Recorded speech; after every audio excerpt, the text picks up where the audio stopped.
जय Shri Krishna dear students, मैं महाराजा Suryanarayan PG महाविद्यालय जयपुर की तरफ से आपको ऑनलाइन कक्षाओं में हार्दिक स्वागत करता हूँ। आज हमारा जो टॉपिक है वो मसल्स है।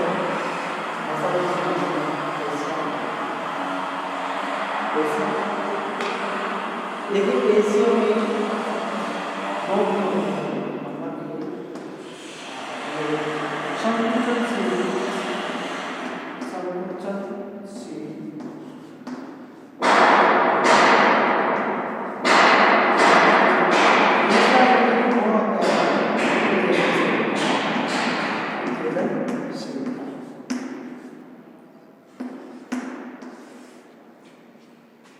दो तो कहने का मसल्स जो पेशियां होती हैं इसे कहते हैं। इसके दो होती है, संकुचनशील को और उत्तेजनशील। ये हमारी बॉडी के अंदर 40% भाग है। हमारी बॉडी का जो 40 भार है 100%, उसे 40% भाग पेशियों का बना होता है। पेशियां जो महत्वपूर्ण होते हैं संकुचनशीलता और उत्तेजन होने का गुण पाया जाता है। जो पेशियां होती हैं वो पेशियां की जो कार्य के आधार पर निम्न प्रकार की पा सकते हैं। जैसे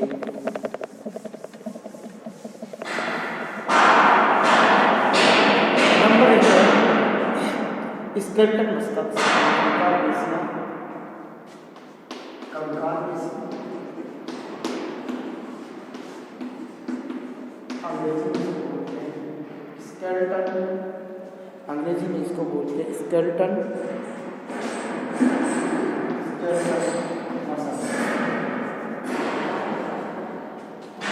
दूसरी होती है कार्डियक मसल्स, तीसरी होती है स्मूथ मसल्स,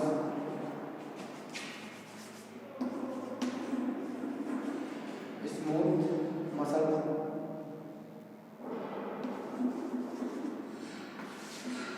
एक प्रकार की देखिए ये होती है, ये मसल्स होती है रेखित और ऐच्छिक, रेखित और ऐच्छिक।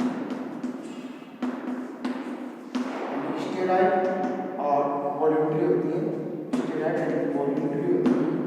और कार्डिक होती है वो यानी कि रेखित यानी कि स्टेरॉइड और ऐच्छिक होती है।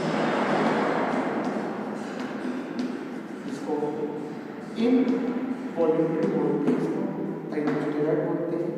स्मूथ होती है वो स्टेरॉइड ऐच्छिक होती है और ऐच्छिक नॉन स्टेरॉइड होती है।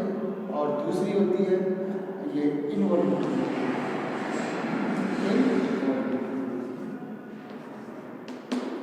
तो एक बार पढ़ा था कि कंकाल पेशी जिसको स्केलेटल मस्कल बोलते हैं, दूसरे होते हैं कार्डियक मस्कल, तीसरा मस्कल। स्केलेटल मस्कल जो रेखित क्या होती है, धार्य क्या होती है, पेशी है, पेशी के भीतर इस प्रकार की धारियां पाई जाती है। अगर धारियां पाई जाती है तो पेशी कैसी होती है, रेखित यानी स्टेरॉइड होती है, रेखित होती है। अगर धारियां नहीं पाई जाती तो उन्हें क्या बोलते हैं,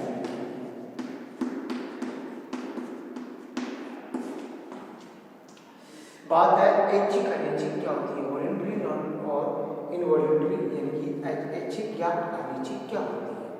यानी कि जब पेशी हमारी इच्छा के अनुसार कार्य करती है तो उसको क्या बोलते हैं, ऐच्छिक। जब पेशियां हमारी इच्छा के अनुसार कार्य करती है तो उसे ऐच्छिक बोलते हैं। जब पेशियां हमारी इच्छा के अनुसार कार्य नहीं करती हैं तो उन्हें हम क्या बोलते हैं, अनैच्छिक बोलते हैं। तो पेशी जो हमारी बॉडी का 40% भाग बनाती है, ये 3 प्रकार की होती है, कंकाल पेशी, हृदय पेशी और चिकनी पेशी। स्केलेटन ये रेखित होती है और क्या होती है, ऐच्छिक होती है। ये इनमें जो स्केलेटल मस्कल्स है इनके अंदर संकुचन भी तीव्र होते हैं लेकिन थकती भी चलती है। यानी कि इनमें जो संकुचन है वो संकुचन तीव्र होंगे लेकिन थकती भी चलती है।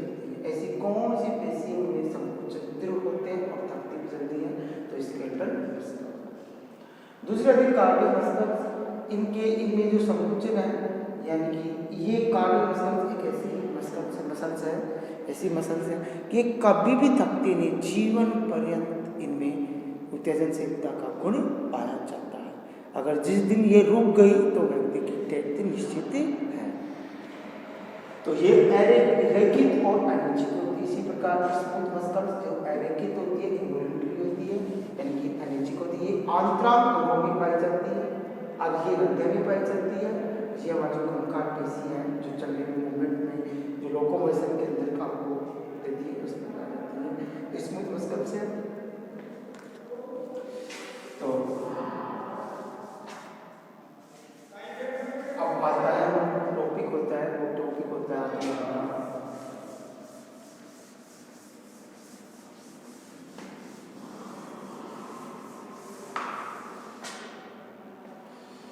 अब आता है हमारा टॉपिक हुई कंकाल पेशी का अध्ययन। कंकाल पेशी का अध्ययन करने के लिए जो सबसे बाहर होती है उसको हम क्या बोलते हैं, सार्कोलेगम। इसको हम क्या बोलते हैं, सार्कोलेगम। यानी कि जिस प्रकार की कोशिका होती है, कोशिका के बाहर की सेल मेम्ब्रेन बोलते हैं, इसी प्रकार पेशी की जो सबसे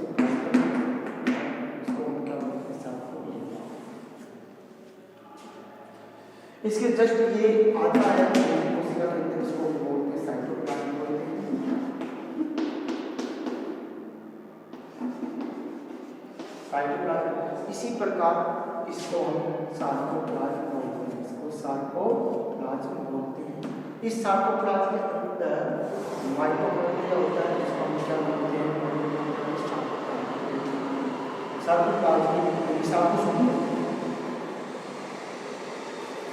इसको सार्कोप्लाज्म बोलते हैं,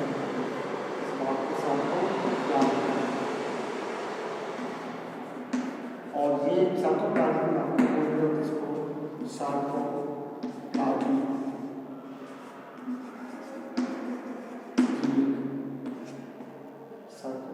इसको सार्कोप्लाज्म बोलते हैं, इसको सार्को गलत बोलते हैं।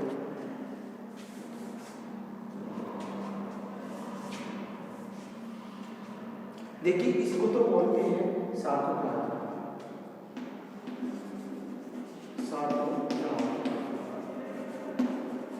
और जो माइटोकॉन्ड्रिया होता है वैसे में इसको बोलते हैं सार्कोसोम।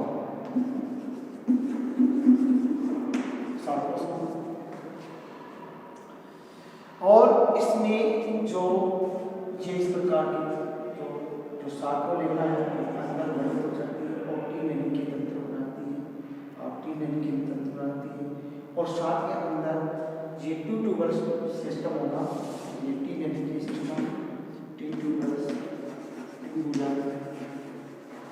System, two tubal system. और इसके अंदर जो अंतःप्रदवी जालिका होती है उसको बोलते हैं सार्कोप्लाज्म। इस सार्कोप्लाज्म की रेटिकुलम होती है, सार्कोप्लाज्म। और इसी प्रकार हम चलते हैं कि इसके अंदर दो प्रकार की पट्टी पाई जाती है, इसको आई पट्टी बोलते हैं, इसको बोलते हैं। जो किनारों की तरफ होती है, जो जैसे कि जो किनारों की तरफ होती है उसको आई पट्टी बोलते हैं, आई बेड बोलते हैं, और जो मोटे होती है उसको क्या बोलते हैं, ए बेड बोलते हैं। तो ए बेड के अंदर आप देखते हैं दो प्रकार के तंतु पाए जाते हैं। तंतु एक तो है एक्टिन मायोसिन, और दूसरा है एक्टिन। जबकि आई बेड के अंदर केवल एक्टिन तंतु पाए जाते हैं। ए बेड के अंदर है, जो ए बेड के अंदर बात करें तो जो गहरा क्षेत्र होता है, यानी कि ए बेड के अंदर जो गहरा क्षेत्र होता है उसे हम ए पट्टी बोलते हैं, और इसके अंदर जो गहरा क्षेत्र होता है यानी कि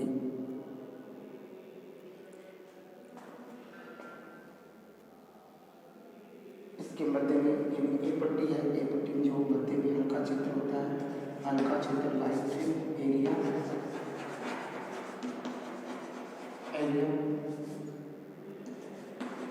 इसको एच जोन बोलते हैं। एच जोन के अंदर एक लाइन होती है गहरी लाइन, उसको हम जेड लाइन बोलते हैं, एम लाइन बोलते हैं, एम लाइन बोलते हैं। इसी प्रकार आई वेव के अंदर जो हल्का क्षेत्र होता है और हल्का क्षेत्र हल्के से आई वेव होता है, हल्का क्षेत्र एक होता है डार्क क्षेत्र, इसको डार्क, ये डार्क होता है, ये क्या होता है लाइट होता है, ये डार्क क्षेत्र में जो हल्का क्षेत्र होता है उसको एच जोन बोलते हैं, एच जोन में गहरी लाइन होती है, इसको क्या बोलते हैं एम लाइन।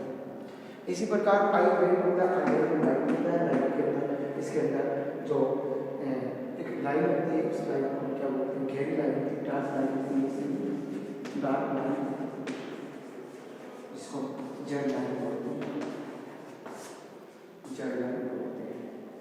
तो अब आता है कि जो सार्कोसोमियर यानी कि सार्कोमियर होती है, यानी जो बेसिक की जो संरचना पतले तंतु और बेसिक तंतु में जो पतले तंतु होते हैं, एक्टिन तंतु होते हैं, उन तंतु की जो पुनरावर्ती क्रम को हम क्या कहते हैं सार्कोसोम यानी कि पेशीखंड बोलते हैं। यानी कि एक बार पुनः देखिए, पेशी तंतु में पतले तंतु की पुनरावर्ती क्रम की एक इकाई को हम पेशीखंड या सार्कोमियर कहते हैं। जो पेशी क्रियात्मक इकाई है, पेशी की जो संरचनात्मक क्रियात्मक इकाई होती है उसको हम क्या कहते हैं सार्कोमियर। ये ध्यान रखिए, पेशी की जो संरचनात्मक क्रियात्मक इकाई होती है उसे हम क्या बोलते हैं सार्कोमियर बोलते हैं। आगे देखिए, जो मायोसिन अणु है, मायोसिन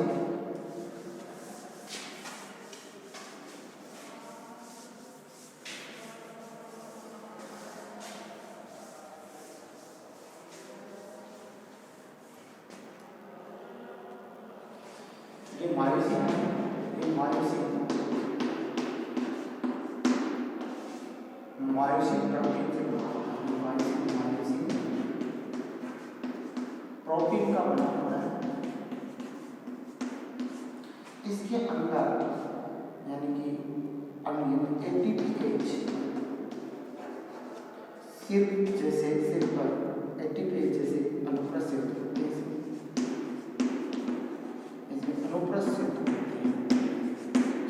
इसी प्रकार अब मायोसिन प्रोटीन इसी प्रकार एक्टिन होता है।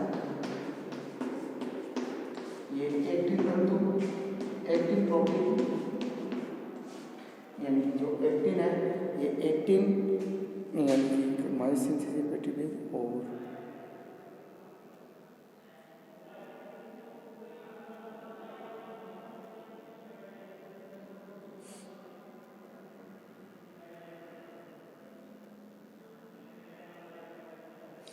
एक्टिन तत्वों का निर्माण एक्टिन ट्रोपोमाइसिन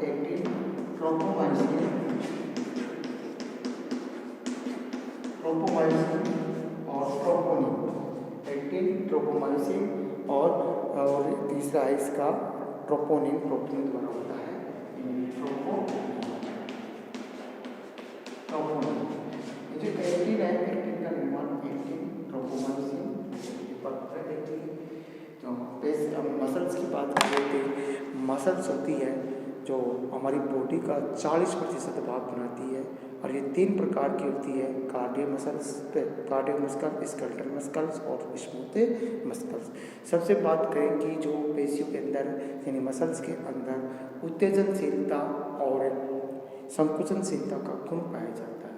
तो ये जो पेशियाँ होती हैं जो अस्थियों के साथ कंडरम या टेंडन के द्वारा जुड़ी होती है, यानी कि अस्थि और पेशी के बीच में अस्थि से जुड़ती है, बोन से जुड़ती है, बोन से यानी कि मसल से जुड़ती है, टेंडन के द्वारा जुड़ती है।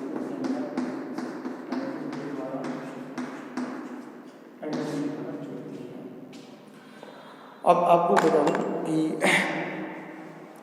जो मसल्स होती हैं, ये मसल्स 3 प्रकार की हुई। एक तो कार्डियक मसल्स ऐसी होती है जो रेखित होती हैं लेकिन अनिच्छिक होती हैं, ये कभी भी थकती नहीं है, जीवन पर्यंत हमेशा इनमें उत्तेजनशीलता का गुण पाया जाता है। एक होती है चिकनी होती है, ये चिकनी जो हमारे आंतरांग अंग होते हैं, मांस मूत्र वाहिनियाँ होती हैं, इनके अंदर ये चिकनी जो मसल्स हैं ये पाई जाती हैं। ये अरेखित और अनिच्छिक होती है। इसी प्रकार जो स्केलेटल मस्कल है इसमें अंदर रेखित होता है और ऐच्छिक होता है। ऐच्छिक का मतलब होता है अपनी इच्छा के अनुसार यानी कि गतियाँ करना। तो इसके बाद ये अंदर जो स्केलेटल मस्कल है इसका हम विस्तृत अध्ययन करते हैं। ये डायग्राम में बनाया, इस डायग्राम में देखिए सबसे बाहर होती है जिसको सार्कोलेमा बोलते हैं। इस सार्कोलेमा के जस्ट अंदर का भाग आता है उसको सार्कोप्लाज्म बोलते हैं। सार्कोप्लाज्म के अंदर जो माइटोकॉन्ड्रिया होता है उस माइटोकॉन्ड्रिया को सार्कोसोम बोलते हैं। इसी प्रकार जो अंतःप्रदवी जालिका होती है उस अंतःप्रदवी जालिका को यहाँ सार्कोप्लाज्म रेटिकुलम बोलते हैं। अब इसके अंदर एक जो सार्कोलेमा अंदर गलित होकर टीट्यूबुलर सिस्टम बनाती है, टीट्यूबुलर सिस्टम बनाती है। अब इसमें देखिए कि जो दो प्रकार की पट्टियाँ पाई जाती हैं, एक पट्टी ए बैंड और दूसरी कौन एक आई बैंड। एक पट्टी जो गहरे रंग की होती है, आई बैंड जो किनारों पर पाई जाती है, ए बैंड मध्य में पाया जाता है, आई बैंड किनारों पर पाया जाता है। इसके अंदर ए बैंड के अंदर बात करें तो इसमें ये गहरा क्षेत्र होता है, ये हल्का क्षेत्र है। इसके अंदर ए बैंड के अंदर इसके अंदर की ये जो गहरा क्षेत्र होता है जिसको एच क्षेत्र बोलते हैं, एच जोन बोलते हैं, यानी कि हल्का क्षेत्र होता है उसको एच जोन बोलते हैं। एच जोन के अंदर जो एक लाइन होती है वो गहरी लाइन है लेकिन उसको एन लाइन बोलते हैं। इसी प्रकार आई बैंड जो हल्का क्षेत्र होता है इसमें डार्क लाइन होती है जिसको जेड लाइन बोलते हैं। तो किसी पेशी कोशिका की अगर जो सीमा तय करती है वो जेड लाइन करती है यानी कि एक्टिन करती है। इसी प्रकार जो मायोसिन है, मायोसिन प्रोटीन का बना होता है और उसमें अनेक सेतु होते हैं। इसमें एक्टिन होता है, एक्टिन और मायोसिन और ट्रोपोनिन के द्वारा बना होता है। और आगे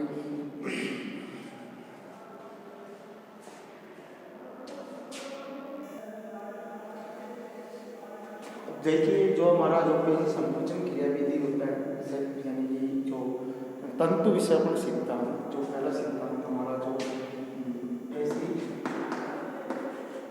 संकुचन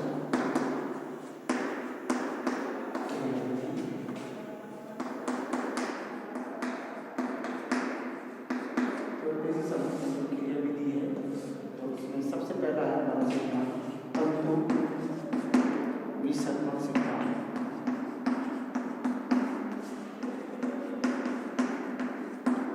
देखिए हम इसको डायग्राम से करते हैं। ये जेड लाइन होती है किसी पेशी कोशिका की पेशी कोशिका की सीमा निर्धारित करती है। ये एक पट्टी होती है, ये मायोसिन की होती है। इसका तो जेड लाइन होती है ये सामान्य यानी कि ये है कि सार्कोमेर सामान्य अवस्था में ये सार्कोमेर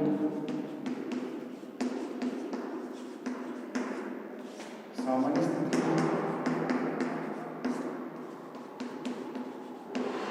ये सार्कोमेर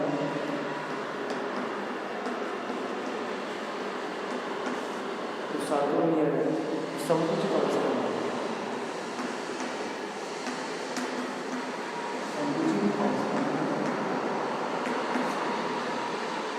तो इसमें क्या होता है कि सार्कोमेर जिस प्रकार एक अंगुली होती है, अंगुली, इस अंगुली को तंतु विक्षेपण सिद्धांत क्या कहता है, जैसे अंगुली होती है इस अंगुली को बीच में तो क्या होता है मायोसिन और किनारों पर क्या होता है एक्टिन। यानी कि बीच में तो क्या होता है कि मायोसिन यानी कि ए बैंड होता है और किनारों पर क्या होता है एक्टिन। यानी यह तो ए बैंड और ये कौन सा होता है आई बैंड। ए बैंड में दोनों प्रकार के तंतु होते हैं एक्टिन और मायोसिन, और ये आई बैंड के अंदर केवल मात्र क्या होते हैं, केवल मात्र एक्टिन तंतु होते हैं। तो आप लोगों को तंतु विक्षेपण सिद्धांत से हमें समझना है कि जिस प्रकार एक सीधी अंगुली को मोड़ते हैं तो इसका मतलब है ए एक्टिन तंतु यानी किनारों पर एक्टिन तंतु है और मध्य में कौन से हैं मायोसिन तंतु। तो एक्टिन तंतुओं यानी जैसे अंगुली को मोड़ते हैं तो जैसे मान लीजिए पेशी कोशिका की जेड लाइन है, ये जेड है और ये जेड है। यानी कि बात करें ये जेड लाइन है, ये जेड लाइन, ये मध्य में क्या होता है, यहाँ पर एक्टिन है और ये भी क्या एक्टिन है, और यहाँ पर यानी कि आई पट्टी यानी कि ए पट्टी है और ये आई पट्टी है, ये आई पट्टी है। तो जैसे ये है यानी कि ऐसे मोड़ते हैं तो यानी कि जैसे एक सीधी उंगली है, सीधी उंगली को मोड़ते हैं तो दोनों किनारे पास पास आ जाते हैं। तो तंतु सबसे बात ये कहता है कि सीधी उंगली को मोड़ने के बाद इस प्रकार दोनों यानी अंगुली मोड़ते हैं, एक जैसे अंगुली को मोड़ते हैं तो एक्टिन तंतु यानी कि जो पेशी की जो जेड लाइन है वो दोनों क्या हो जाती है, पास पास आ जाती है। आप देखिए ये जेड लाइन है, ये पट्टी है, इस प्रकार इसको मोड़ेंगे, इसको ऐसे करेंगे तो ये जेड लाइन दोनों क्या क्या आ जाएगी, पास पास आ जाएगी। तो इस प्रकार ये दोनों ए पट्टी पर जो मायोसिन है, मायोसिन के जो अंदर सेतु है वो सेतु एक्टिन तंतु से क्या करेंगे, अंदर सेतु से बंधन बना देंगे। यानी कि कहने का मतलब है इस प्रकार करें, ऐसे मोड़ के तो एक्टिन तंतु पास आएंगे, तो अनुप्रस्थ सेतु होते हैं इसके मायोसिन के, वो एक्टिन के साथ के समान बंधित हो जाते हैं और ये पेशी तंतु संकुचन की क्रियाविधि विषपण सिद्धांत के द्वारा होती है। एक ध्यान रखना, एक पेशी तंतु में लगभग 1500 मायोसिन तंतु होते हैं, 1500 मायोसिन के तंतु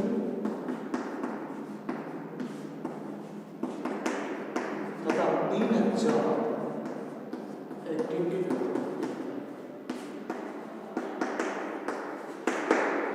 पुनः देखिए जो पेशी संकुचन सिद्धांत, इसके अंदर क्या होता है कि पेशी संकुचन क्रिया सिद्धांत के अनुसार कि पतले तंतु एक्टिन तंतु मोटे तंतु मायोसिन तंतु पर सरकते हैं, जिससे सार्कोमेर की लंबाई कम हो जाती है। यानी कि पतले तंतु एक्टिन तंतु ये पतले तंतु हैं और मध्य में मायोसिन तंतु हैं, तो यानी कि जो एक्टिन तंतु यानी पतले तंतु मोटे तंतु पर इस प्रकार सरकते हैं, जिससे सार्कोमेर की लंबाई कम हो जाती है। सिद्धांत को हम तंतु विषपण सिद्धांत यानी कि श्रीडिंग फिलामेंट थ्योरी कहते हैं, और इस कारण से जो जेड रेखाएं दोनों पास पास आ जाती हैं।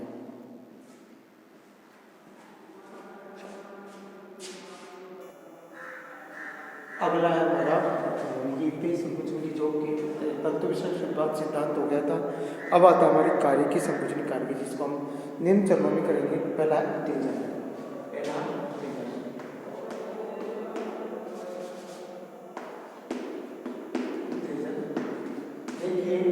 यानी कि पेशी कोशिका की जो पेशी कोशिका होती है, ये यानी पेशी कोशिका की जो होती है इसको सार्कोलेमा बोलते हैं, जो बता चुकी है। सार्कोलेमा में क्या होता है कि जैसे उत्तेजन तब उत्तेजन होता है इसमें सोडियम प्रवेश करता है, सोडियम आयन यानी कि सोडियम आयन, इससे होने का जो सार्कोलेमा की जो आंतरिक स्तर है इसका तनाव, यानी जो सार्कोलेमा है इसका भीतरी स्तर पर तनाव की मात्रा बढ़ जाएगी। वैसे सामान्य की बात करें तो आंतरिक जो विभव है वो ऋणात्मक होता है और बाह्य विभव होता है वो क्या होता है, धनात्मक। लेकिन जब पेशी की उत्तेजनशीलता बढ़ जाती है उस स्थिति में पेशी के जो आंतरिक क्षेत्र है ये क्या हो जाएगा, धनात्मक हो जाएगा, बाह्य क्षेत्र क्या हो जाएगा।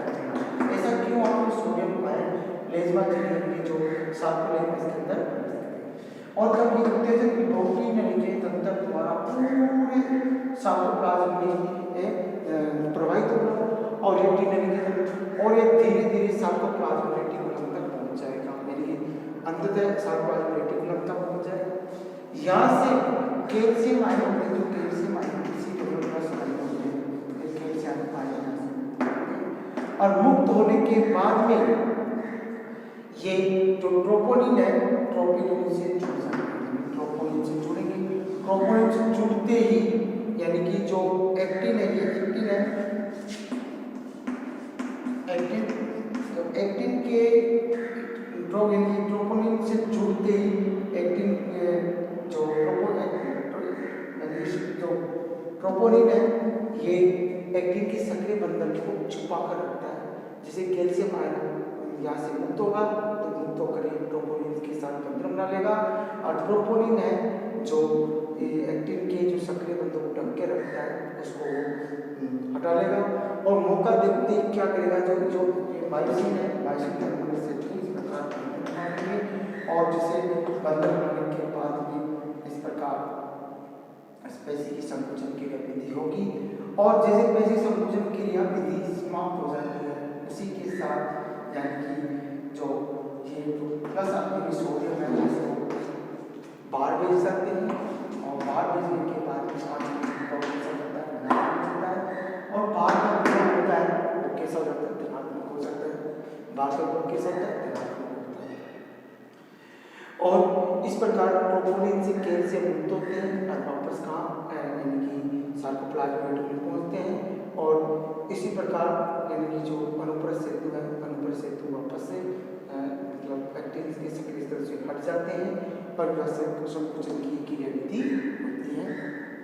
एक बार पुनः देखिए, यानी कहने का मतलब है कि सोडियम आयन है जो सार्कोलेमा के अंदर यानी जो सोडियम आयन है इस सोडियम आयन सार्कोलेमा के अंदर प्रवेश करते हैं, प्रवेश करने के बाद में आंतरिक तो होता है वो धनात्मक हो जाता है और जिस धनात्मक जो टी नली के तंत्र के द्वारा पूरी पेशी के अंदर फैल जाता है और जो कैल्शियम और एंडोप्लाज्मिक रेटिकुलम सार्कोप्लाज्मिक रेटिकुलम है उस रेटिकुलम से कैल्शियम आयन मुक्त होते हैं और ये कैल्शियम आयन प्रोपोनिन के साथ बंधन बनाते हैं। सामने प्रोपोनिन एक्टिन के सक्रिय बंधन स्थल होते हैं उनको ढक के रखता है और जब प्रोपोनिन कैल्शियम के साथ बंधन बना लेंगे तो इसके प्रत्यक्ष रूप में जो सक्रिय बंधन है ये मुक्त हो जाएंगे, तो जो मायोसिन के पूरे सक्रिय से बंधन बना लेंगे। इस प्रकार एक्टिन तंतु तंतु खींचेगा और संकुचन की क्रिया विधि होगी प्रोपोनिन। तो इस प्रकार इस संकुचन की जो क्रिया विधि है वो कंप्लीट हुई। संकुचन से पहले एक बात ध्यान रखिए आप, संकुचन होता है उससे पहले जो मायोसिन अनुप्रस्थ सेतु है, मायोसिन का जो अनुप्रस्थ सेतु है इस अनुप्रस्थ सेतु से एटीपी की अणु जुड़ते हैं। ऐसा इसलिए संकुचन के लिए ऊर्जा की आवश्यकता है। जब संकुचन समाप्त हो जाता है तो एटीपी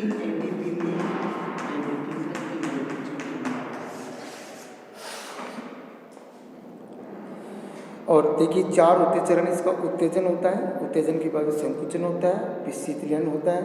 तो इस प्रकार से संकुचन हुआ तो संकुचन एक बार पुनः देखिए आप, उत्तेजन हो गया, दूसरा कौन सा होगा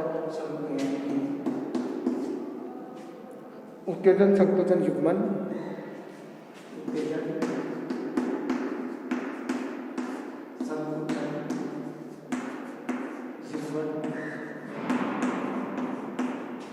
तीसरा होता है संकुचन, चौथा होता है शीतलन।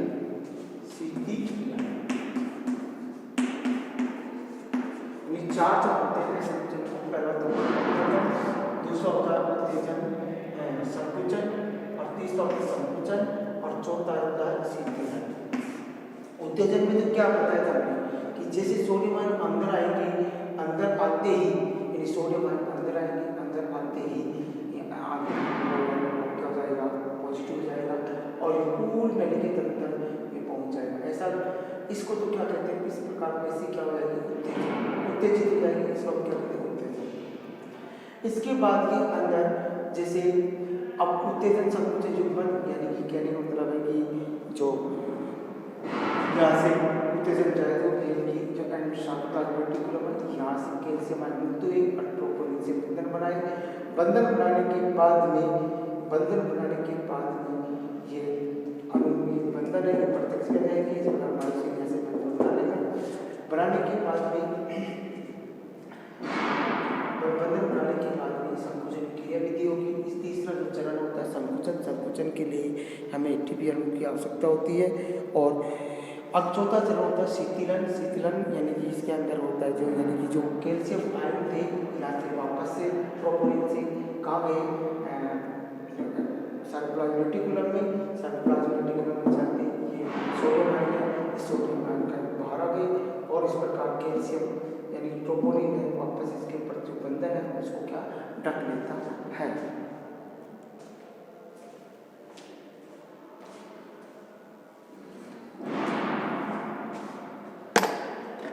और ये हमारा जो पेशी संकुचन की जो क्रिया विधि है ये कंप्लीट हुआ।